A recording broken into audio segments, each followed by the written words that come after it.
नमस्कार। मेरा नाम है सुरेंद्र कुमार और आप सभी का एक बार पुनः दक्षिणा ई क्लासरूम में बहुत बहुत स्वागत। अपन पेपर 1 के बाद आगे बढ़ते हैं पेपर 2 के डिस्कशन में। इसमें टोटल कितने सवाल है? इसमें है टोटल 18 सवाल और पहले सवाल से अपन खेला स्टार्ट करते हैं। फ्लूइड का ये सवाल है, बड़ा आसान सा सवाल है। यहाँ पे एक कंटेनर रखा हुआ है और इसमें साइफन ट्यूब डाली हुई है और ट्यूब इस तरह से है आपके पास। ट्यूब थोड़ी सी ऊपर जा रही है और नीचे यहाँ पे जो ट्यूब आ रही है यहाँ से ऐसे हालचाल है। अगर आप ध्यान से देखिएगा तो ये वाली जो लेंथ है वो आपको कितनी दी हुई है? 6 मीटर दी हुई है। और आपसे ये पूछा है कि भैया मैक्सिमम ये वाली हाइट कितनी हो सकती है? सवाल में ये आपसे पूछा गया है ना। अब अगर आप ध्यान से देखिए तो यहां से जो पानी बाहर आएगा ये रफ्तार मेरे लिए बताना कोई बहुत ही टफ चीज नहीं है। अगर मैं एक बिंदु यहां पे लूं तो प्रेशर क्या होगा? P not P not P not, है कि नहीं है? तो मैं यहां से यहां वाले को तो ऐसा भी तो मान सकता हूं कि एक ऐसा कंटेनर है, इसकी हाइट 6 मीटर है और उसके नीचे यहां पे हॉल है जिससे पानी बाहर जा रहा है कि नहीं है? तो ये V की वैल्यू, क्योंकि यहाँ का प्रेशर P नॉट है, P नॉट है, P नॉट सेम लेवल पे, तो यहाँ का प्रेशर भी तो ऊपर से P नॉट हुआ है, तो ये रफ्तार आ जाएगी under root of 2G into 6 velocity of efflux. और हर बिंदु पे ये रफ्तार सेम रहेगी क्योंकि एरिया क्या है? सेम है। तो यहाँ टॉप मोस्ट पॉइंट पे भी पानी जो है वो V रफ्तार से जा रहा होगा। अब मैं क्या कर रहा हूं? अब मैं 2 बिंदु ले लेता हूं, एक बिंदु यहाँ पे और दूसरा बिंदु यहाँ पे। इन दोनों के बीच में क्या लगा दूंगा? बर्नौली लगा दूंगा, है कि नहीं यार? और यहाँ से प्रेशर जस्ट टॉप पॉइंट पे जाते जाते प्रेशर 0 हो जाए, मतलब मिनिमम वहां का, तो मुझे ये मिल जाएगा, मैक्सिमम हाइट मिल जाएगी। कितनी मैक्सिमम हाइट तक जाएगा, मतलब हाइट रखी जाए तब भी ये साइफन ट्यूब वर्क करेगी। हमें ये एच निकालना है, तो मैं क्या कर रहा हूँ? P1 that is P not reference level में यही मान ले रहा हूं, तो रो जी एस 0 हो गया है। और ये पॉइंट यहाँ पे ट्यूब, इसका एरिया बहुत बड़ा है, तो ये वाले पॉइंट की रफ्तार क्या होगी? 0 हो जाएगी, है ना। इज इक्वल टू यहाँ का pressure P2 plus rho G H plus rho G H. इस वाले कितनी हाइट पे है? Rho G H plus half rho V square. और वी में क्या आ जाएगा? यही वाला वी रहेगा क्योंकि क्रॉस सेक्शन एरिया सेम है ना सबका। हर बिंदु पे अगर क्रॉस सेक्शन एरिया सेम है तो A1 B1 से मतलब A सेम है तो V सब जगह सेम आ गया। तो ये वैल्यू आ गई है 2G इंटू 6 से 2 से 2 कट गया। अब आप ध्यान से देखिएगा तो P2 की वैल्यू क्या आ रही है आपके पास? P naught minus rho G H plus 6 आ रही है। ये P naught must be greater than equal to 0, तो मिनिमम क्या हो सकता है? 0 हो सकता है ना।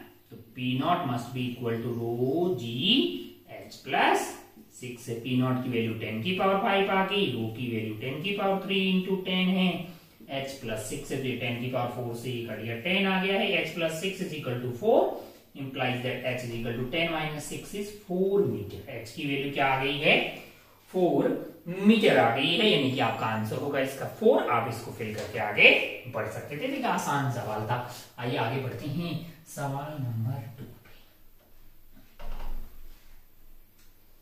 टॉप मोस्ट पॉइंट पे प्रेशर जो है मिनिमम कर दीजिए आप 0, तो आपको मैक्सिमम हाइट जो है वो पानी के द्वारा अटेंड की गई है वो आपको मिल जाएगी, है ना। ऐसे कुछ सारी बातें आपने ऑलरेडी की होगी। अगला सवाल है ये थर्मोडायनेमिक्स का एक आसान सा सवाल है। यहाँ पे एक पिस्टन लगा रखी है और स्प्रिंग लगा रखी है ना।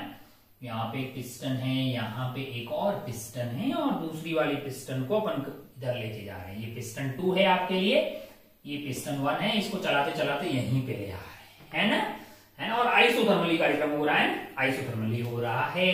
तो P1 V1 must be equal to P2 V2 लगना चाहिए। फाइनली हो क्या रहा है कि ये जो P1 वाला पिस्टन है, P2 वाला पिस्टन है, वो यहां पहुंच रहा है P2 वाला, और P1 वाला पिस्टन जो है वो मान लीजिए स्प्रिंग कितनी कंप्रेस हो गई है? X कंप्रेस हो गई है, तो यहां आ जाएगा। अब फाइनल यहां का प्रेशर मान लीजिए P2 हो गया है, वॉल्यूम क्या हो गया है? V2 हो गया है। तो हमें क्या करना है, P1 V1 P2 V2 के बारे में मतलब उनकी वैल्यू रख देनी है। अब अगर आप ध्यान से देखिएगा तो आपको क्या दिया हुआ है, इनिशियली ये कार्यक्रम बड़ी आराम से रह रहा था, बड़ा आराम से रह रहा था। हमको लगता है कि इनिशियली प्रेशर तो एटमॉस्फेरिक प्रेशर के बराबर ही है कि नहीं।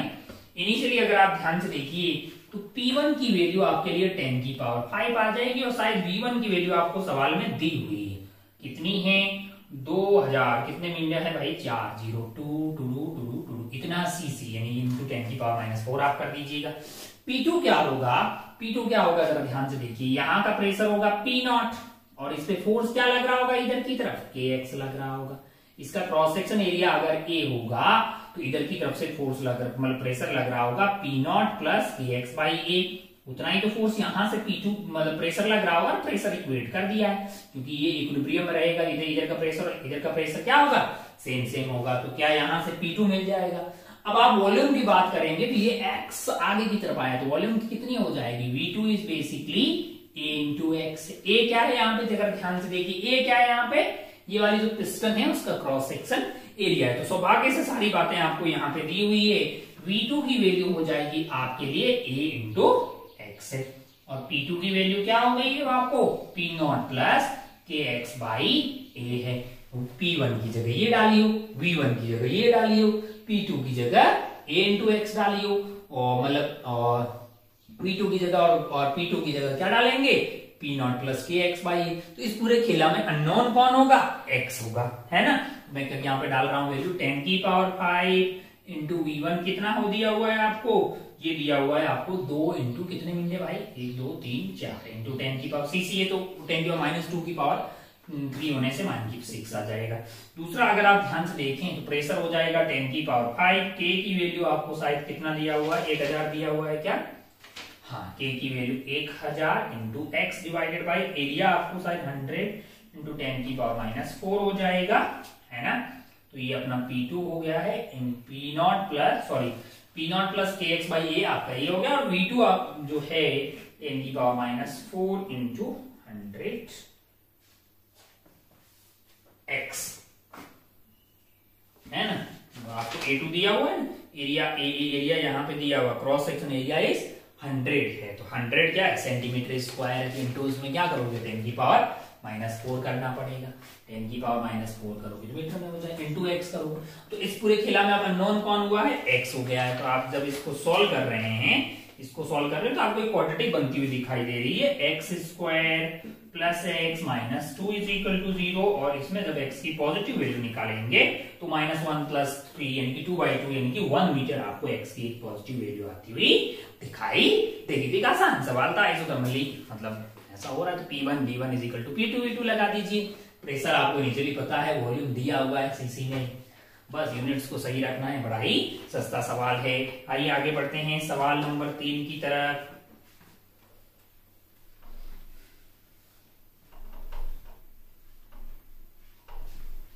जरा देखिए थर्ड वाला सवाल क्या है, सवाल नंबर 3।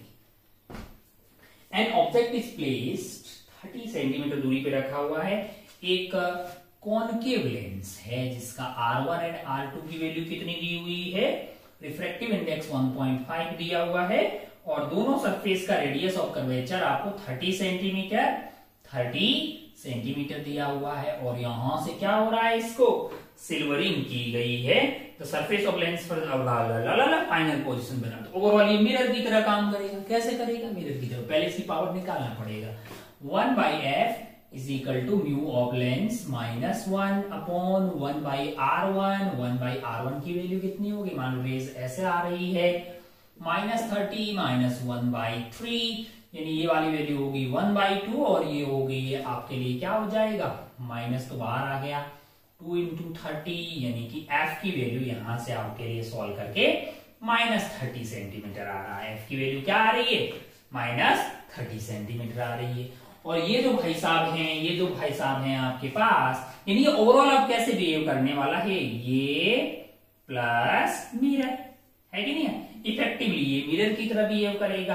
अपन जानते हैं कि जो पावर इक्विवेलेंट अपने को मिलने वाली है वो twice of power of lens plus power of mirror के बराबर हो जाएगा। होगा कि नहीं होगा, अब अगर आप ध्यान से देखिए, ये अगर 30 सेंटीमीटर है तो फोकल लेंथ ऑफ मिरर की कितना हो जाएगा, r/2 यानी कि 15 सेंटीमीटर हो जाएगा। होगा कि नहीं होगा यार? तो अगर आप ध्यान से देखिए, अगर आप देखिए तो आपके पास twice into power of lens होती है। पावर ऑफ लेंस क्या होती है? 1 अपॉन फोकल लेंथ है। फोकल लेंथ आपके लिए क्या है? नेगेटिव में है, तो माइनस ऊपर भेज दीजिएगा। और आपके पास क्या आ रहा है? 30 सेंटीमीटर है। 30 डिवाइडेड बाई 100 कर देंगे, ऊपर चला जाएगा।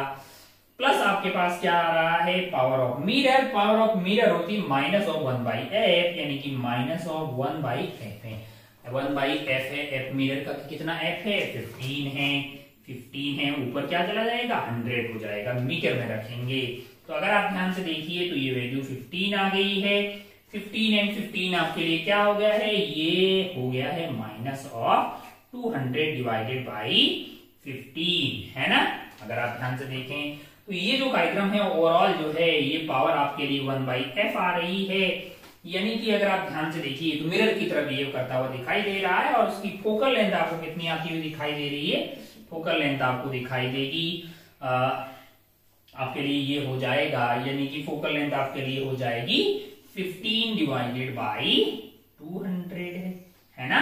है कि नहीं? इंटू अगर आप क्या कर देंगे, इतना तो मीटर में आ जाएगी, इंटू 100 कर देंगे तो इतना सेंटीमीटर में मिल जाएगा ना, है ना? माइनस का। तो अगर आप ध्यान से देखिएगा तो आपके लिए फोकल लेंथ आ गई है माइनस ऑफ 15.2, यानी कि माइनस ऑफ 7.5 सेंटीमीटर। कैलकुलेशन देख लेते हैं भाई, जो भी कैलकुलेशन तो लग रहा है ठीक ही की है ना? बहुत बढ़िया, बहुत शानदार। तो ओवरऑल ये जो कार्यक्रम है आपका, ये मिरर की तरह बिहेव करने वाला है, और जिसकी फोकल लेंथ कितनी है?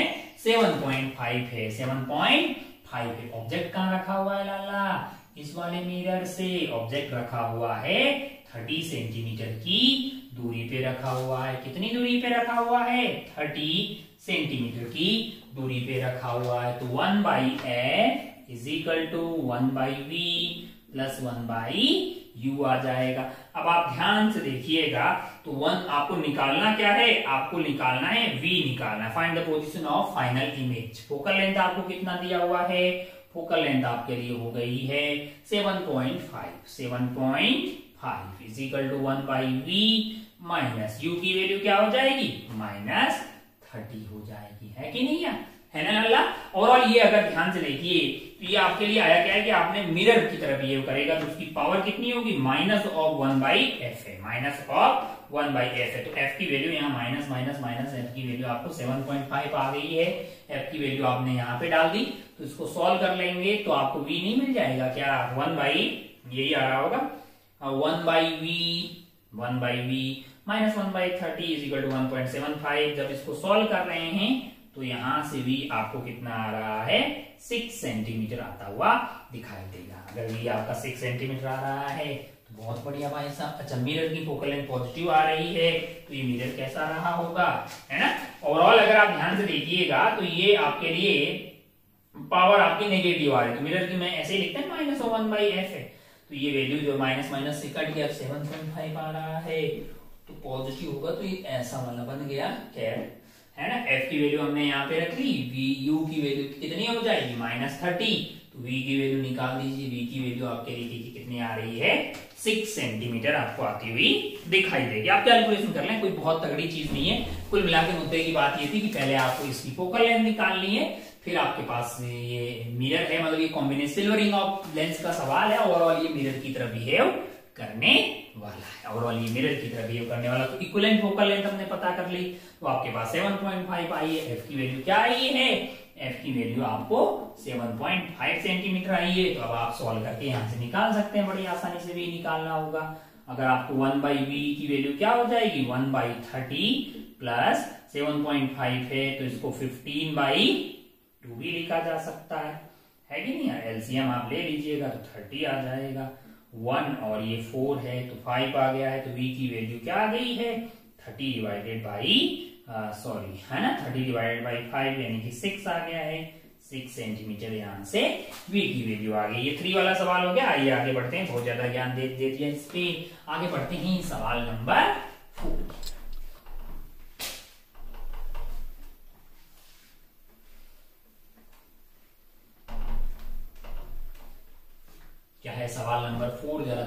देखिए सवाल नंबर 4। सवाल नंबर 4 जरा लल्लू सा सवाल है, इसमें कोई बहुत तगड़ी चीज नहीं है। इस पे चार्ज क्यू दिया हुआ है, तो ओवरऑल टोटल चार्ज क्या होगा क्यू। तो यहाँ पे क्यू बाई 2 आ जाएगा, यहाँ पे क्यू बाई 2 आ जाएगा, ये तो अपन जानते ही है। फिर इन्होंने क्या किया, इन दोनों को जोड़ दिया, जिन दोनों को जोड़ दिया उनके बीच का पोटेंशियल डिफरेंस क्या हो जाएगा, 0 हो जाएगा। मान लीजिए कि यहाँ का चार्ज Q1 है, तो यहाँ का माइनस Q1 होगा, तो यहाँ का मैंने कहा यहाँ पे Q प्लस Q1 हो जाएगा, और यहाँ का मैंने कहा माइनस और Q प्लस Q1 हो जाएगा, है क्या नहीं है। अच्छा, तो यहाँ का इलेक्ट्रिक फील्ड इंटू ये वाली दूरी D1 कर देंगे, और यहाँ का इलेक्ट्रिक फील्ड इंटू D2 कर देंगे, तो यहाँ का पोटेंशियल प्लस यहाँ का पोटेंशियल इज इक्वल टू 0 आना चाहिए, क्योंकि इन दोनों को तो आपस में कनेक्ट कर रखा है। इलेक्ट्रिक फील्ड क्या होता है, मैंने कहा इलेक्ट्रिक फील्ड होता है sigma by 2 epsilon naught. Sigma क्या होता है, मैंने कहा सिग्मा होता है आपका Q divided by area of plate हो जाएगा। और अच्छा, ये दोनों ऐड हो जाएंगे तो सिग्मा बाई एप्सिलॉन नॉट हो जाएगा। तो sigma by epsilon not into D है, सिग्मा आपका Q बाई ए हो जाएगा, तो Q1 बाई ए है ना, Q1 divided by A epsilon not. D1 की वैल्यू कितनी दी हुई है, डिस्टेंस जो है वो D दिया हुआ है, डिस्टेंस आपको दोनों ही बार क्या दिया हुआ है, D दिया हुआ है, यानी कि ये वाली दूरी भी D है और ये वाली दूरी भी आपको क्या दी हुई है, D दी हुई है। प्लस आपके पास क्या आ जाएगा, यहाँ का इलेक्ट्रिक फील्ड हो जाएगा, यहाँ का चार्ज क्या है Q plus Q1 divided by A epsilon naught sigma by epsilon naught into D है, that must be equal to 0, क्योंकि इन दोनों के बीच का पोटेंशियल डिफरेंस क्या आना चाहिए, 0 आना चाहिए। तो यहां से आपके पास क्या आ गया है, Q1 plus Q1 is equal to 0। तो Q1 की वैल्यू क्या आ रही है, minus of Q by 2, minus of Q by 2 है। तो अगर आप ध्यान से देखिएगा तो आपसे क्या, if the charge appearing on the right of surface of middle plate in steady state is Q by, है ना, ये वाले चार्ज की बात कर रहे हैं, तो इसको Q बाई एन बुलाते हैं। यहाँ पे माइनस Q1 की वैल्यू माइनस Q बाई 2 डालेंगे, तो ये वाली वैल्यू आपके लिए नेट चार्ज कितना आ जाएगा,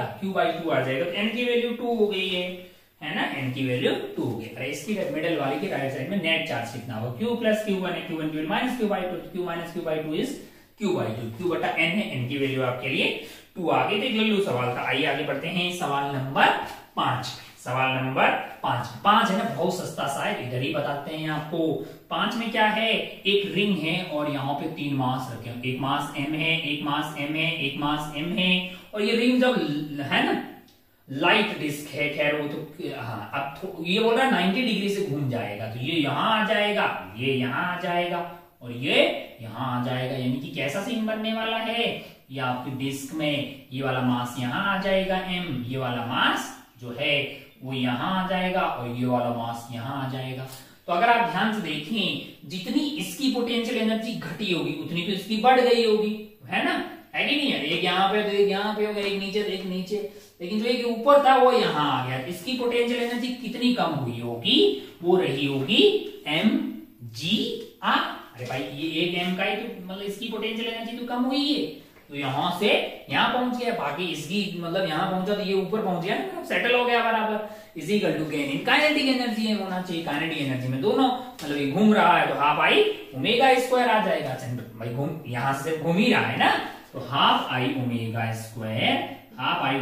square is equal to loss in potential energy, जो कि सिर्फ एक m वाले की हुई होगी।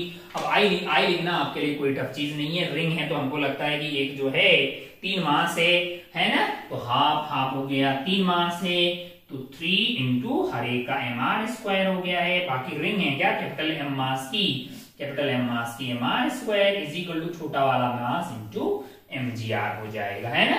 ये half I omega square is equal to mgr। छोटा मास आपको दिया हुआ, कैपिटल मास आपको रिंग का दिया हुआ है, r आपको शायद सवाल में दिया हुआ है।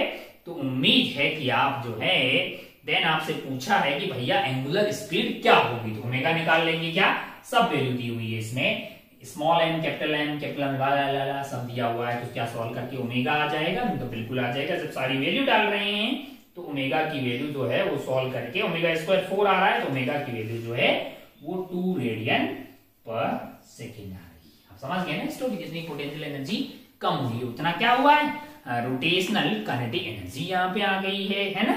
तो हाफ आई ओमेगा स्क्वायर है, ओमेगा आपको निकालना है और आई की वैल्यू तो आप निकाल ही सकते हैं, डेटा आपको दिया हुआ है। आगे बढ़ते हैं अपन सवाल नंबर 6 पे। 6 भी एकदम रद्दी सवाल है, छोटा सा है, बिल्कुल जस्ट आसानी से हो जाएगा।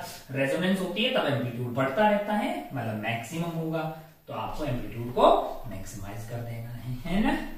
रद्दी सवाल है। 6 वाले में आपको बोला गया है कि एम्पलीट्यूड जो दिया हुआ है वो 55 divided by under root of 2 omega square minus 36 omega plus 9 है ना। अगर मुझे ये एम्पलीट्यूड मैक्सिमाइज करना है, ये मैक्स होना चाहिए, तो ये आइटम क्या होना चाहिए, ये मिनिमम होना चाहिए।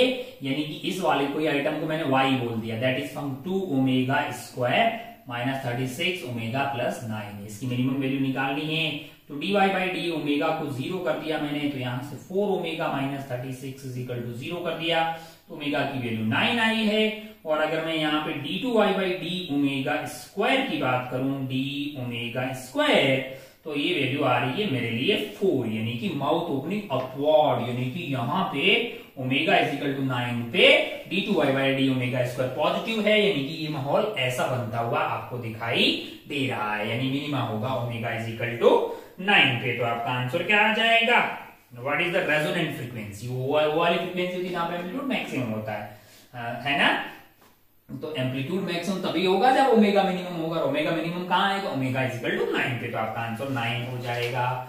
बहुत बढ़िया भाई साहब, बहुत ही शानदार। हो अब बढ़ते हैं आगे। अपन ये है सवाल नंबर 7 पे। 7 ही इसी तरह से रद्दी सवाल है। 7 में क्या हो रहा है, आपके पास जो नियॉन है Ne2310, वो कन्वर्ट किस में हो रहा है, सोडियम 1123 प्लस एक बीटा निकल रहा है प्लस एंटी न्यूट्रिनो निकल रहा है। बोल रहा है कि इसकी मैक्सिमम काइनेटिक एनर्जी क्या हो सकती है। मैंने कहा जो एनर्जी रिलीज हो सारी की सारी इसको मिल जाए, इसको 0 तब इस है कि नहीं है, तो मैक्सिमम एनर्जी कितनी रिलीज होगी, मैंने कहा क्यू वैल्यू के बराबर। क्यू वैल्यू कितनी होती है, तो delta M C square, delta M C square. अच्छा, तो क्यू वैल्यू आपके लिए डेल्टा एम सी स्क्वायर हो जाएगी। ये वैल्यू अपन डेल्टा एम, यानी कि अगर आप ध्यान से देखें तो ये माइनस ये इज इक्वल टू, इसकी वैल्यू तो अपन कैलकुलेट करके बैठे 931.5 मेगा इलेक्ट्रॉन वोल्ट।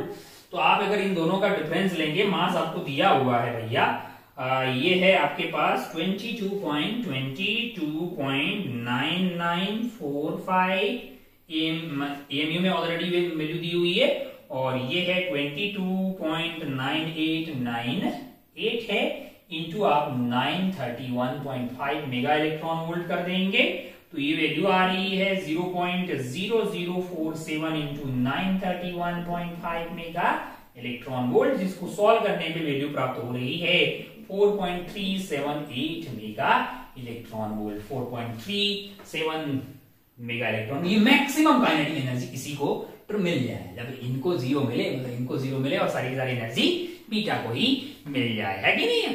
तो लल्लू सवाल था, इसमें कोई बहुत ही तगड़ी चीज थी नहीं। 4 तो आंसर क्या हो जाएगा फिर इसका, maximum kinetic energy of beta in mega electron volt, तो आंसर होगा 4.37, 4.2 डेसिमल के बाद 2 पोजीशन के पूछा गया 4.37। ठीक है, चलिए आगे बढ़ते हैं। 8th वाला भी इसी के मायने का एकदम लल्लू सवाल, खत्म सवाल है। ऐसे खूब सारे सवाल आपने देखे होंगे, जरा ध्यान से देखिए। 8th वाला तो एक ही लाइन का सवाल है। ओह, यहाँ पे दीवार है, यहाँ पे दीवार है, एक भाई साहब है जो बीच में भागे जा रहे हैं, है ना, मतलब ऐसा ही है। पार्टिकुलर मास है moving with two fix separation distance L है, तो भाई साहब स्टैंडिंग वेव बनेगी, कंप्लीट लूप बनेगी, कंप्लीट लूप्स बनेगी। तो एक लूप का आपके पास लेमडा यहां से यहां की दूरी कितनी है, लेमडा बाई 2 है ना। हम जानते हैं कि डुअल नेचर है, हम भाग रहे हैं तो हम वेव भी होते हैं और पार्टिकल भी होते हैं, दोनों ही होते हैं ना।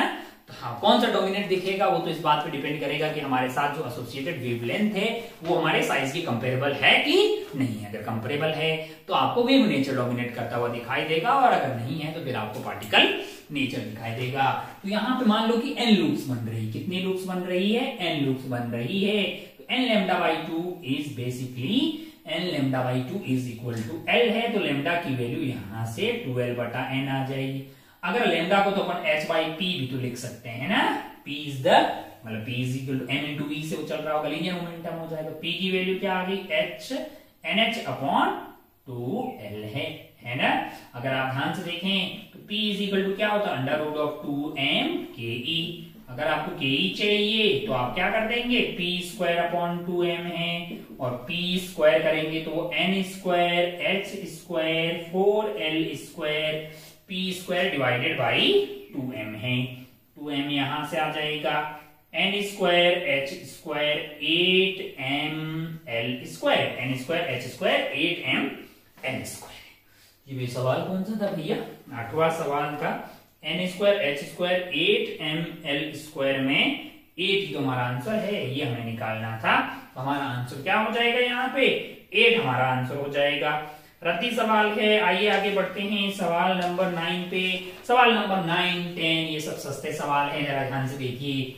आते रहते हैं ऐसे सवाल, कोई बहुत ज्यादा आउट ऑफ बॉक्स टाइप का सवाल है नहीं। सवाल नंबर 9 देखिएगा। सवाल नंबर 9 में क्या है, जरा ध्यान से देखिए। यहाँ पे दीवार है और यहाँ पे एक सोर्स है, और यहाँ पे क्या है, ऑब्जर्वर है। सोर्स इधर की तरफ भागे जा रहा है, आपको वही रफ्तार बतानी है। बीट्स भाई साहब को कितने, सोर्स की फ्रीक्वेंसी 175 हर्ट्ज है, मान लीजिए रफ्तार vs है, और वेलोसिटी ऑफ साउंड जो है वो आपको 350 दी हुई है। c = 350 आपको लेना है, और आपको ये बोला गया है कि भाई साहब जो इनकी रफ्तार है यानी vs is less than c है, ये सवाल में बोला गया है। और 3 बीट्स इनको प्राप्त हो रहे हैं।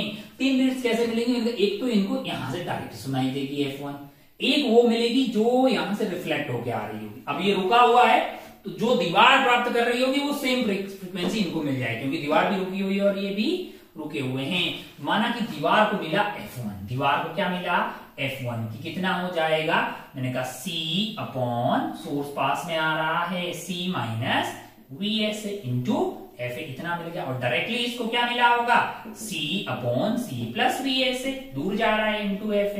तो इनका डेल्टा एफ यानी कि बीट फ्रीक्वेंसी आपको कितनी दी हुई है, 3 दी हुई है।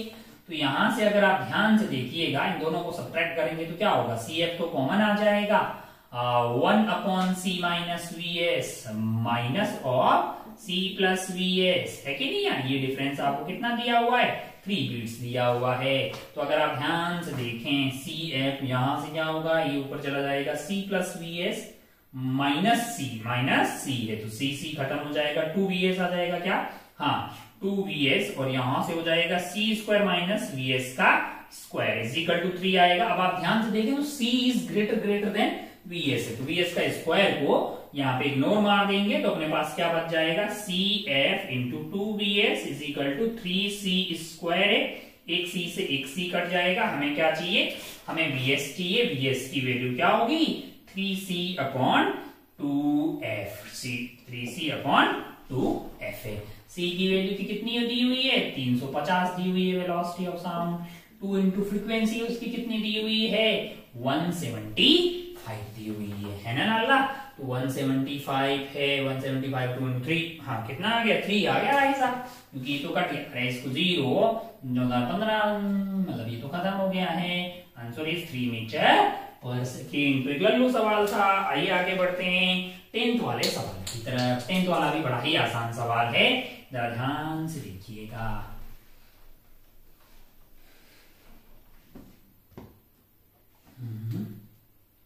क्या है 10th वाला सवाल, जरा ध्यान से देखिए।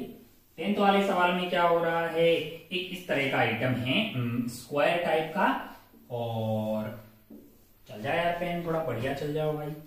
हाँ, अब पूरे का रेजिस्टेंस जो है वो 80 दिया हुआ है, और यहाँ बैटरिया कनेक्ट है। इन दोनों के बीच में क्या कनेक्ट है, बैटरिया कनेक्ट है। ये बिंदु A है, ये बिंदु आपके लिए B है, और ये वाला बिंदु C, और ये वाला बिंदु D दिया हुआ है। तो हर एक का रेजिस्टेंस कितना हो जाएगा, 20 ओम 20 ओम 20 ओम है ना, स्क्वायर है, टोटल आपको 80 दिया हुआ है। और यहाँ पे कोई एक बिंदु P है, यहाँ पे क्या किया गया है, एक रेजिस्टेंस कनेक्ट कर दिया है जिसका 20, जिसका कितना दिया हुआ 20। आपसे ये बोला गया भैया B और P पॉइंट का पोटेंशियल सेम है, B एंड P पॉइंट का पोटेंशियल क्या है, सेम है। हमने मान लिया कि इसका x है तो इसका हो जाएगा 20 माइनस x। अब अगर आप ध्यान से देखें, बैटरी जो है वो ऐसे कनेक्टेड है, तो यहाँ पे भाई साहब क्या है, 20 बराबर है कि नहीं यार।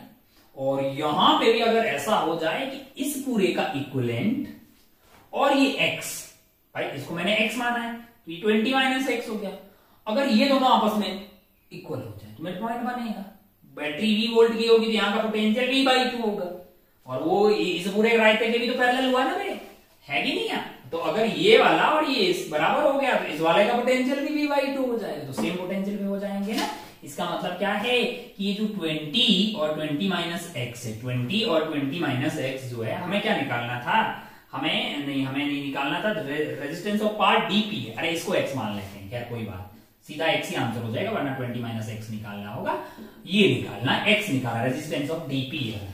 तो ये 20 और x कैसे हो गए लाला, सीरीज में हो गए, और फिर ये 20 पैरेलल हो गया, तो 20 इंटू 20 प्लस एक्स है, 20 प्लस एक्स है ना, 20 इंटू 20 प्लस एक्स है, divided by 20 plus x must be equal to 20 minus x, तभी क्या होगा, मतलब हाफ जो भी होगा यहाँ का पोटेंशियल V/2 हो जाएगा, और ये तो 20 है तो मिड पॉइंट पे V/2 वैसे ही होगा। अब आप इस इक्वेशन को सॉल्व कर रहे हैं, 20 इंटू 20 प्लस एक्स अपन 20 होगा, इसको सॉल्व करने पे x की वैल्यू क्या आ रही है, इसको सॉल्व करने पे ये बता रहा है कि x की वैल्यू 8.28 आ रही है, तो आ रही होगी भाई साहब, निकाल लीजिए इसको सॉल्व करके, x की वैल्यू आ रही है 8.28, बहुत बढ़िया, बहुत ही शानदार। हो आगे बढ़ते हैं अपन सवाल नंबर 11 की तरफ। सवाल में कोई बहुत अलग दम नहीं था कॉन्सेप्ट वाइज, बाकी कैलकुलेशन आप कर लेंगे। सवाल नंबर 11 देखिए, सवाल नंबर 11 भी रिपीट टेलीकास्ट टाइप का ही है।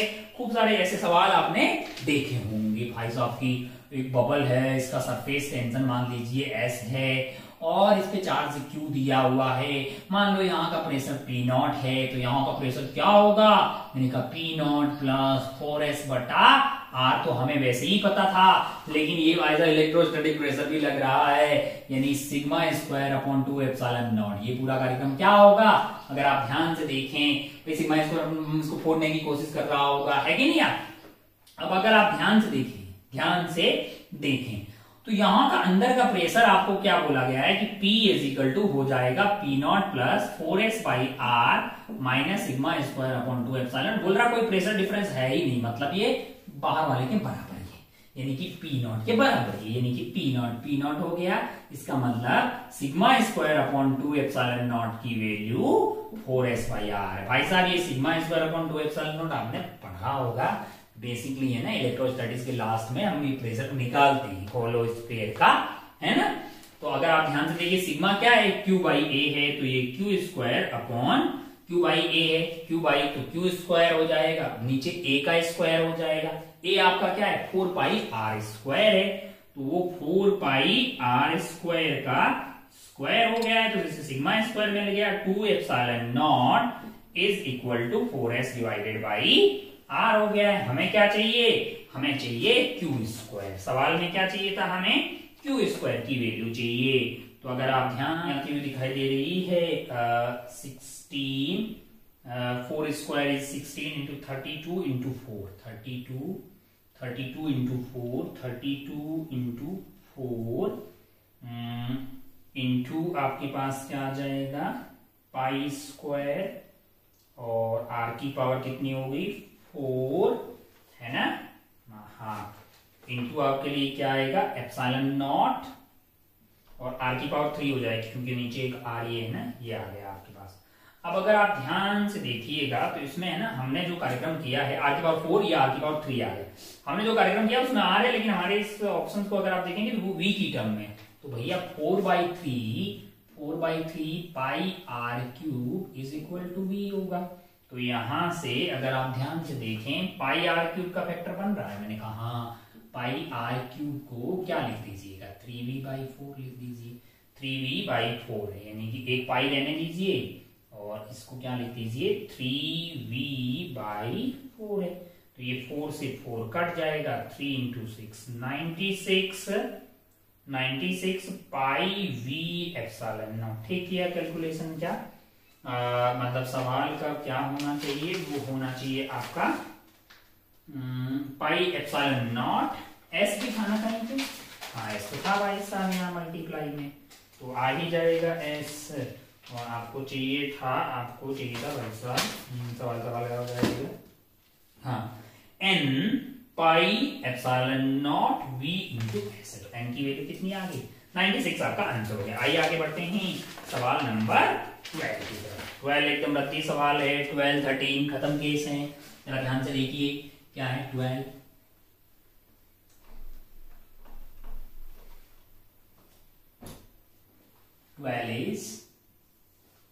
12 देखिए भाई साहब, यहाँ पे एक लेंस है, इसको आपने क्या कर दिया है, यहाँ पे सिल्वरिंग कर दी है। और फोकल लेंथ आपको इसकी कितनी दी हुई थी, इसकी आपको फोकल लेंथ 10 सेंटीमीटर दी हुई थी। तो ये बेसिकली ये प्लस ये हो गया। ओवरऑल ये मिरर की तरफ बिहेव करेगा। तो आइए पावर इक्विवेलेंट निकाल लेते हैं। P is equal to 1 upon मतलब twice of power of lens plus power of mirror है। ओवरऑल मिरर की तरफ बिहेव करेगा, जो भी फोकल लेंथ आएगी माइनस ऑफ 1 अपॉन FM आ जाएगा। डिजिकल to twice of power of lens है ना, लेंस इसकी फोकल लेंथ कितनी दी हुई है आपको, 10 दी हुई है। तो 1/10 सेंटीमीटर में बात करेंगे, सारा सेंटीमीटर में ही कर लेते हैं ताकि इक्विवेलेंट आपको सेंटीमीटर में मिल जाए। डिवाइडेड बाई मिरर है, मिरर की तो 1/∞ है, तो बात ही खत्म है। तो यहां से फोकल लेंथ आ जाएगी -5 सेंटीमीटर। -5 सेंटीमीटर आने का मतलब ये ऐसे मिरर की तरफ बिहेव कर रहा है जिसकी फोकल लेंथ आपके लिए 5 सेंटीमीटर है, यानी माइनस का साइन बोल दिया। तो यहाँ पे आपका सेंटर रहा होगा वो 10 मीटर की दूरी, 10 सेंटीमीटर की दूरी पे रहा होगा। और ऑब्जेक्ट आपका जो है वो ये बोल रहा है कि इसका जो यहां से 10 सेंटीमीटर की दूरी पे रखा हुआ, यानी कि सी पे रखा हुआ। 5 है, ये 10 है, ये वाली दूरी कितनी हो जाएगी, 10। यही ना इमेज बन जाएगी सी के ऊपर, है ना भाई साहब, है ना, सी पे रखा हुआ है, फोकल लेंथ का डबल है। तो बोल रहा है कि भाई object is at the object focus of the plane of convex. Object focus मतलब इसकी फोकल लेंथ यहाँ पे रखा होगा ऑब्जेक्ट फोकस। एक ऑब्जेक्ट फोकस होता है, एक इमेज फोकस होता है, मतलब फोकस दोनों साइड होते हैं, ये आप जानते हैं ना।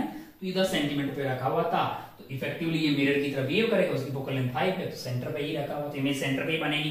तो सिंपल आ गया आंसर भैया, यहाँ से कितनी दूरी पे बनेगी, 10 पे ही बनेगी। 10 आपका आंसर आ गया है। 13 वाला देखते हैं भाई साहब, 12 एकदम रद्दी था। हाँ, ये आगे बढ़ते हैं 13 वाले सवाल पे। क्या है 13 वाला सवाल, जरा ध्यान से देखिए। सवाल नंबर 13। सवाल नंबर 13 को अगर आप ध्यान से देखेंगे तो यहाँ पे आपके लिए लगी हुई है 24 वोल्ट की बैटरी। 24 वोल्ट की क्या लगी हुई है, बैटरी लगी हुई है। और यहाँ पे 1 ओम का रेजिस्टर लगा हुआ है, और यहाँ पे लगा हुआ है 3 ओम का रेजिस्टर, यहाँ पे 9 ओम का रेजिस्टर। और अगर आप ध्यान से देखें यहाँ पे कैपेसिटर है, और यहाँ पे स्विच, यहाँ पे ये है, और यहाँ पे ये आपका 5 ओम हो गया है। और C1 और C2 की value, C1 is 3 farad and C2 is 3 farad है कि माइक्रो फैरेड है।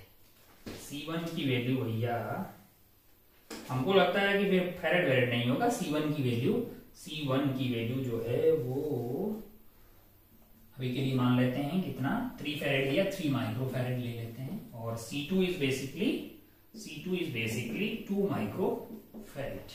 In the circuit zone, there is a steady state switch is closed, the switch is closed, open at t is equal to 0. अच्छा, बहुत बढ़िया। Steady state में switch तो close ही था।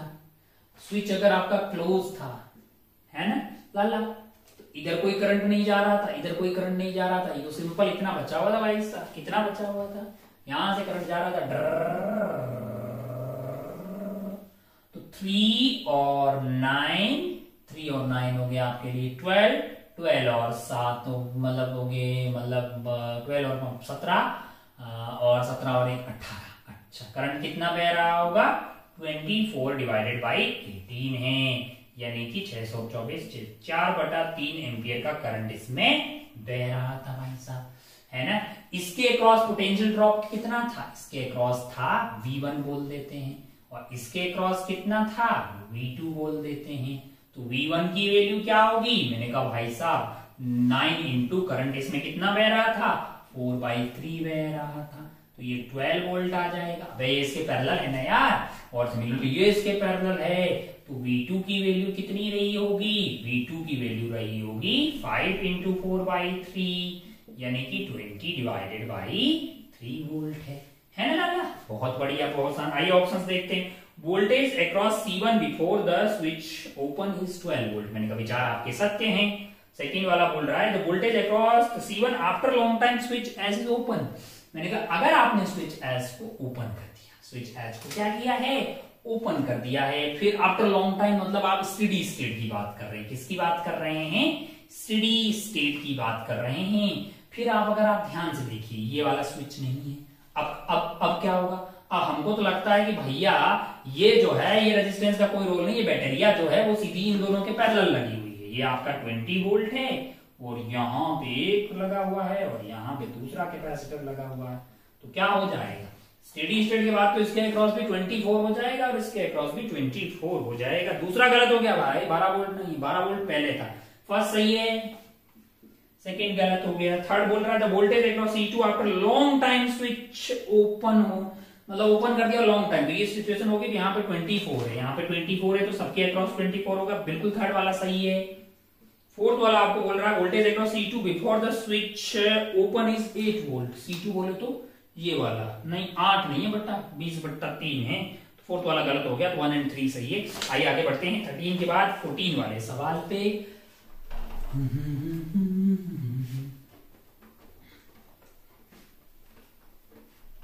देखिए जरा क्या है 14 वाला सवाल, सवाल नंबर 14। सवाल नंबर 14 में एक खेत है में मैग्नेटिक फील्ड है और यहाँ पे क्या हो रहा है कि एक लूप इसमें एंट्री मार रहा है। लूप ऐसा है और ये ऐसे एंट्री मार रहा है। इनिशियली इसकी रफ्तार the square loop of side a है, रेजिस्टेंस इसका R है, मास इसका m है और क्या हो रहा है, sliding down smooth horizontal table with speed v0। Initially इसकी स्पीड की कितनी थी, v0 थी। v0 इसके परपेंडिकुलर वाला ये मैग्नेटिक फील्ड है and it enters in uniform magnetic field v0 perpendicular it's in that loop comes to rest after emerging a distance l है, मतलब l डिस्टेंस आगे जाने के बाद में हो क्या रहा होगा कि ये लूप जो है वो आपकी l डिस्टेंस आगे जाने के बाद में वो स्टेडी मतलब जो है it is in that loop comes to rest after entering a distance L inside the magnetic field to value of the V0 can be, मतलब जो इनिशियल आपकी जो वैल्यू है वो आपकी V0 दी हुई है ना। बहुत बढ़िया भाई साहब, बहुत ही शानदार। अगर ये V से चल रहा होगा, अगर ये किसी टाइम धीरे धीरे ये V कम होती रहेगी, रुकेगा तब जब V की वैल्यू क्या हो जाएगी, 0 हो जाएगी। अब आप ध्यान से देखिए किसी टाइम पे मान लो इसकी रफ्तार V हो गई, अब एरिया बढ़ रहा है, अंदर की तरफ मैग्नेटिक फील्ड जो फ्लक्स बढ़ रहा होगा तो करंट कैसा बह रहा होगा, करंट इसमें उल्टा बह गया होगा, ऐसे है कि नहीं है।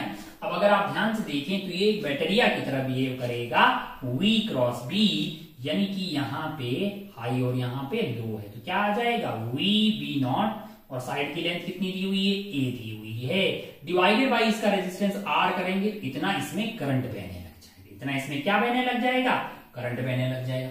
और ये वाला करंट जो है इस वाले पार्ट के ऊपर इधर फोर्स लगा रहा होगा, है ना, इस वाले पार्ट में क्या कर रहा होगा, इधर की तरफ फोर्स लगा रहा होगा, है ना। करंट आएगा तब तक जब तक कि ये भाई साहब जो है ये दूसरा वाला जस्ट एंट्री ना मार जाए, दूसरा वाला अभी तक जो है पीछे ही रहेगा, जस्ट पूरा अंदर आ जाएगा तो फ्लक्स कांस्टेंट हो जाएगा, फिर करंट का खेला खत्म हो जाएगा।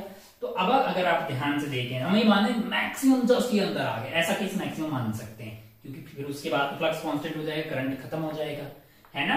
अब आप ध्यान से देखिए, ध्यान से अगर आप देखिए एक तो बात साफ साफ दिखाई दे रही कि L की मैक्सिमम वैल्यू, भाई अगर ये रुक रहा L must be less than equal to A, अगर अब तक भी नहीं रुका तो फिर वो आगे यूनिफॉर्म रफ्तार जाएगा क्योंकि फोर्स फिर खत्म हो जाएगा। तो अगर आप ध्यान से देखें L वो वाली दूरी जहां पे जाके ये रुक रहा है अंदर की तरफ, साइड वैसे A है इसकी लेंथ, है ना, ये वाली लेंथ जो है L जहां पे आगे जाके रुक रहा है, यानी कि ये यहां से मान लीजिए L आगे यहां से गया है, L must be less than equal to A है। तो इसके ऊपर ये वाली रॉड के ऊपर पीछे की तरफ फोर्स क्या लग रहा हो, बाकी इन पे जो फोर्स लग रहा है इतने पार्ट और इतने पार्ट पे वो कैंसिल आउट हो जाएगा। दिस फोर्स इज बेसिकली पीछे की तरफ फोर्स लग रहा होगा, उसको मैं m इंटू A लिख सकता हूं, m into V dV by dx लिख दिया मैंने, मान लो is equal to I L B। I की वैल्यू क्या है, I की वैल्यू है V0 A divided by L की वैल्यू क्या है, A ही है तो A स्क्वायर इंटू B0, अबे F is equal to ILB लगाया है मैंने, है ना। तो अगर आप ध्यान से देखिएगा तो ये जो कार्यक्रम आपके लिए हो रहा है, मैं इस क्या कर रहा हूं M V dV divided by, ध्यान से आप देखिएगा आप ये पाइएगा कि भैया ये b से b तो कट गया है ना।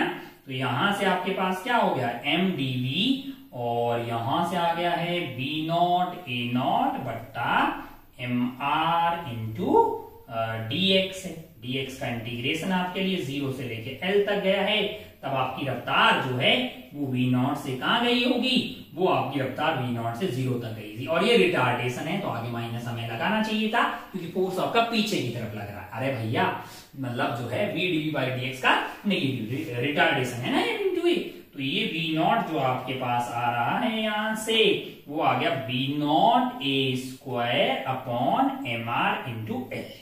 तो यहां से l की वैल्यू क्या आ गई है, v naught mr divided by b naught a square, and that l must be less than equal to a, must be less than equal to a है। तो यहां से v नॉट की वैल्यू आपके लिए क्या आ गई है, v naught must be less than equal to b naught a cube divided by mr है। b naught a cube divided by mr, b naught a cube divided by mr, b naught a cube divided by mr से कम होना चाहिए। अगर मतलब इतना भी हुआ तो ये जस्ट पूरा अंदर जाके रुक जाएगा, उससे ज्यादा होगा फिर वो स्पीड कम होगी और फिर आगे कांस्टेंट रफ्तार चला जाएगा, क्योंकि मैग्नेटिक फ्लक्स कांस्टेंट हो जाएगा। या ये या और या इससे कम होना चाहिए। अब आप ऑप्शन चेक कर लीजिए। अब आप ऑप्शन देखेंगे तो फर्स्ट ऑप्शन इसका डबल है, जो कि गलत है। बाकी सब ऑप्शन में ये और इससे कम है, बटा 2 किया हुआ है, बटा 6 किया हुआ, बटा 3 किया हुआ है, तो आपका ऑप्शन 2, 3 एंड 4 सही हो जाएगा, फर्स्ट गलत हो जाएगा। ये था 14 वाला सवाल। आइए आगे बढ़ते हैं 15 वाले सवाल पे। क्या है सवाल नंबर 15, देखिएगा। सवाल नंबर 15 बड़ा ही रद्दी सवाल है। सवाल नंबर 15 को अगर है आपको y और x के बीच का फंक्शन दिया हुआ है, बना लेते हैं भाई। y इज इक्वल टू 0 है, अगर x लेस देन 0 है। मैंने कहा ठीक है भाई साहब, यहां तक हो गया। y is equal to x by 2 है, यानी ऐसी रेखा है काम कब तक, स्लोप जिसका 1/2 है, ये x इज इक्वल टू 2 तक, यानी x की वैल्यू यहाँ पे 2 हो जाएगी, यहाँ 1 रही होगी, यहाँ 0 रही होगी, तब y की वैल्यू यहाँ पे क्या आ गई होगी, ये आपका y है 1 आ गई होगी, है ना, क्योंकि ये y is equal to x by 2। और फिर जो है 2 के बाद में बोल रहा है कि 3 माइनस एक्स, यानी -1 स्लोप वाली ऐसे पीछे ऊपर से आने वाली 3 माइनस एक्स है। y is equal to 3 minus x है।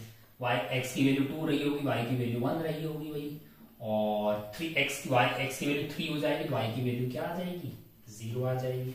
तो 3 तक ये वैलिड है, और 3 के बाद में फिर से 0, यानी ये कार्यक्रम है आपके लिए। लूप कैसा है, ऐसा है। पल्स मतलब ऐसा आपको दिया हुआ है, और ये पल्स कौन सी डायरेक्शन में जा रहा है, नेगेटिव x डायरेक्शन में जा रहा है, नेगेटिव x डायरेक्शन में। और रफ्तार आपको दी हुई है उसकी 2 मीटर पर सेकेंड। कितनी दी हुई है, 2 मीटर पर सेकेंड। तो एक तो ये y वर्सेस x का कर्व ऐसा होना चाहिए।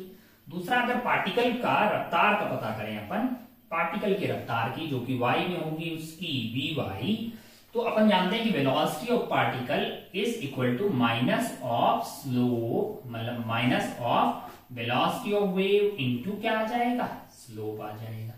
तो minus velocity of slope is in negative direction, मतलब velocity of wave is in negative x direction. और स्लोप की अगर बात करें तो यहां से यहां तक आपके लिए क्या हो जाएगा भाई, वेलोसिटी ऑफ वेव आपके लिए है क्या, बेसिकली वो आपको -2 दिया हुआ है। स्लोप अगर आप बात करें यहां से लेके यहां तक की, तो स्लोप आपके लिए हाफ है पॉजिटिव का हाफ है। तो भाई साहब ये 1 आ गया, ये वैल्यू सॉल्व करके क्या आ गई है, 1 आ गई, यानी वेलोसिटी ऑफ पार्टिकल जो है वो ऊपर की तरफ होगी। 1 पॉजिटिव का मतलब ऊपर की तरफ, तो 1 रही होगी। ऐसा कब तक रहेगा, ये आपके 2 तक रहेगा, जब x की वैल्यू क्या हो जाए, 2 तक रहेगा, और ये x की वैल्यू 1 तक। ये वाले जो पार्टिकल हैं उनका हालचाल है यहाँ पे। ये जो भी घटना आपको t इज इक्वल टू जिस भी टाइम पे आपको ये दिया हुआ है ना, t is equal to pulse is negative x direction, जिस भी पर्टिकुलर मूवमेंट पे ये आपको दिया हुआ। अब अगर आप ध्यान से देखें, वो पार्टिकल जो 2 से लेके 3 के बीच में होंगे, उनकी बात करेंगे तो क्या होगा, मैंने कहा उनके लिए -2 इंटू स्लोप आपका कितना हो जाएगा, -1 हो जाएगा, यानी वो -2 मीटर पर सेकेंड, यानी यहाँ -2 कर देते हैं, यहाँ 2 से लेके 3 तक, 2 से लेके x इक्वल टू 3 तक। तो अगर आप ध्यान से देखिएगा ध्यान से अगर आप देखिए तो आपका जो आंसर होना चाहिए वो 1 की मतलब रफ्तार जो है आपकी होनी चाहिए 1 मीटर पर सेकेंड अप टू 2 और देन उसके बाद आएगी -2 जो है वो रफ्तार आपके पास हो जाएगी। बहुत बढ़िया भाई साहब, बहुत शानदार। ये क्या है, वेलोसिटी वर्सेस एक्स है, मतलब एक्स के वो वाले पार्टिकल की कितनी रफ्तार रहेगी। तो आप कुछ भी ऐसा बनाने का बोला जाएगा तो आप निकाल सकते हैं, इसमें कोई बहुत तगड़ी चीज नहीं है। तो आपको देखना है कि करेक्ट कौन से हैं, मल्टीपल करेक्ट वाले हैं और which of the following plot is wrong है, मतलब जो गलत है वो आपको पता करना है। आइए आगे बढ़ते हैं भाई साहब।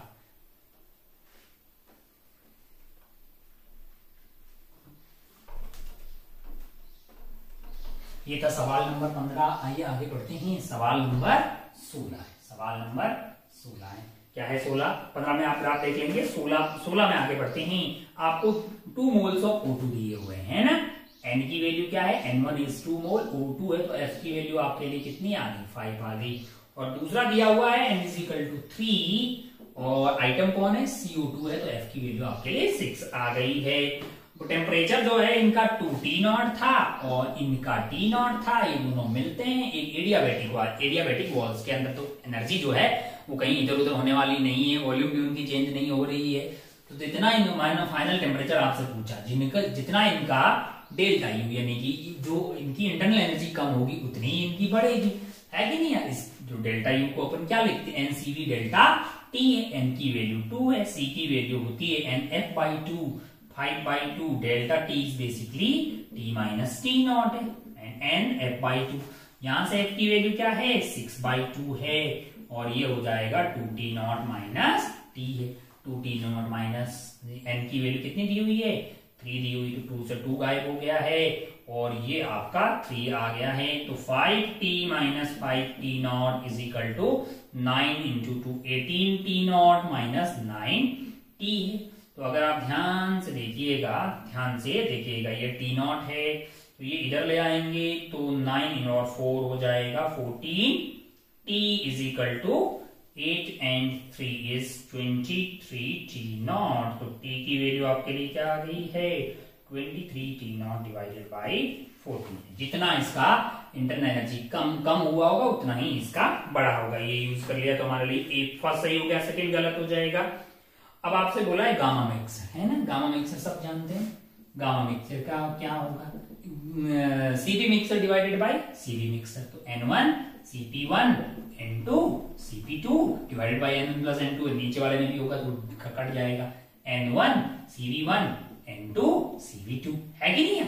अरे भाई CP mixer divided by CV mixer होता है, तो N1 इज इक्वल टू 2 और CP आपका कितना होता है F प्लस 2 यानी कि 7/2 इंटू आर हो जाएगा, ये 3 इंटू 8/2 इंटू आर हो जाएगा divided by N1 CP1 N1 CV1 है तो 2 इंटू 5/2 आर हो जाएगा और ये 3 इंटू 6/2 इंटू आर हो जाएगा। तो आर आपका कट जाएगा और 2 हो जाएगा, है ना।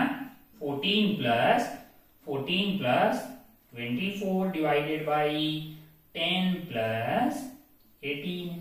तो यहां से हो गया 4 and 4 8 एंड ये हो गया 3 और नीचे कितना हो गया है 28 हो गया है। तो ये आपके पास जो है 19 डिवाइडेड बाई 14 है, गामा मिक्सर मिल जाएगा 19 डिवाइडेड बाई 14 है। ये आपको ऑप्शन 4 में दिखाई देगा। तो 1 and 4 जो है यहाँ पे 2 ऑप्शन आपके करेक्ट हो गए हैं। ये कौन सा सवाल था भाई, 16 हो गया, 2 बचे हैं, 17 है 18। देख लेते हैं गोली की रफ्तार से।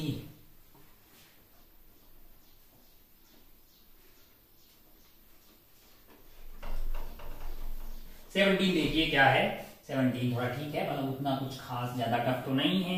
यहाँ पे एक रॉड रखी हुई है, इसका मास आपके लिए मास m है और लेंथ कितना है 12 है और इससे एक धागा बंधा हुआ है और यहाँ पे भी मास m है। इसको इनिशियल रफ्तार v0 दी है ना, फ्रिक्शन नहीं है, ये हॉरिजॉन्टल प्लेन में सारी बातें हो रही है। तो तुरंत भाई साहब इसमें क्या आ जाएगी, टेंशन आ जाएगी। ये टेंशन इस पर टॉर्क लगाएगी और फोर्स भी लगाएगी। मान लो इसकी एक्सेलरेशन a हो गई, मान लो इसकी एक्सेलरेशन a हो गई है कि नहीं है, ओहो, और ये घूमने भी लग जाएगी अल्फा से, है कि नहीं है। अगर आप ध्यान से देखिए तो इसका अगर एफडी बनाएंगे तो tension must be equal to इसका मास इनटू एक्सेलरेशन हो जाएगा। और अगर अपन टॉर्क की बात करेंगे तो tension into L must be equal to I omega, है आई अल्फा। आई की वैल्यू कितनी होगी, ml स्क्वायर है, 2ml square by 12 into alpha आ गया। रिश्ता नंबर 1, रिश्ता नंबर 2। अब आप ध्यान से देखिए तो ये वाले बिंदु का एक्सेलरेशन क्या होगा, सॉरी ये वाले बिंदु का एक्सेलरेशन होगा a प्लस अल्फा है। अगर आप यहीं पे चीटा बन के बैठ जाएंगे तो इस पे सूडो लगेगा m into a plus alpha है। तो इस पे नेट फोर्स क्या हो जाएगा, अगर आप इस स्मॉल m की एपीडी बनाएंगे, इधर आपके पास टेंशन लग रहा है प्लस आपके पास क्या है m alpha m a plus alpha l है। टोटल लेंथ 2l l हो गया। That must be equal to, इसको क्या लगेगा कि तो इसके रेस्पेक्ट में सर्कुलर कर रहा होगा, रफ्तार v नॉट है, यानी कि ये mv not square divided by length कितना है, l है इसका, इसके बराबर होना चाहिए। तो अगर आप ध्यान से देखें तो ये बन गया है t प्लस m इंटू ए की वैल्यू तो t हो गई, प्लस क्या बन गया है, प्लस मतलब ये t plus ma plus m alpha l बनेगा ना। तो m अल्फा l की वैल्यू अपने को निकाल देनी है, m अल्फा l है। तो यहां से ये आपका क्या बन गया है, m into 4l square by 12 into alpha है, तो ये 3 हो गया है। तो m और इधर इजिकल टू टी l है, एक l से एक l कट गया है, तो m l alpha is equal to m l alpha की वैल्यू यहां से 3t आ रही है, m l अल्फा की वैल्यू 3t आ रही है। तो ये t plus 3t is equal to M V naught का स्क्वायर बटा एल है, 3t यानी 5t, t की वैल्यू होगी एम वी नॉट का स्क्वायर डिवाइडेड बाई कितना आ जाएगा, मैंने कहा 5l है। तो t की वैल्यू आपको यहां से सॉल्व करके प्राप्त हो रही होगी एम वी नॉट का स्क्वायर अपॉन 5l, जो कि ऑप्शन थर्ड में आपको दिखाई देगी। अब आपको और क्या निकालना है, मैंने कहा एंगुलर एक्सेलरेशन निकालना है, जो निकालना है वो सब निकाल दो भैया। t जब आपको पता लग गया तो a की वैल्यू तो हो गई आपके पास, m v नॉट का स्क्वायर अपॉन 5l की वैल्यू अगर ma करेंगे तो यहां से a की वैल्यू आ गई v नॉट का स्क्वायर अपॉन 5l आ गई, है कि नहीं है। अल्फा भी निकाल लेंगे आप, अल्फा निकालना भी आपके लिए कोई टफ चीज नहीं है। 3t is equal to ml alpha है, तो 3m v नॉट का स्क्वायर 5l है, ये आपका 3t हो गया is equal to M L alpha, M से m गया और इसको l स्क्वायर कर दीजिए, ये आपको अल्फा मिल गया है, तो ये मिल गया, सारी चीजें मिल गई। तो आप आसानी से इसको सॉल्व करके आगे बढ़ सकते थे। क्वेश्चन नंबर 18, क्वेश्चन नंबर 18 देखिए जरा ध्यान से।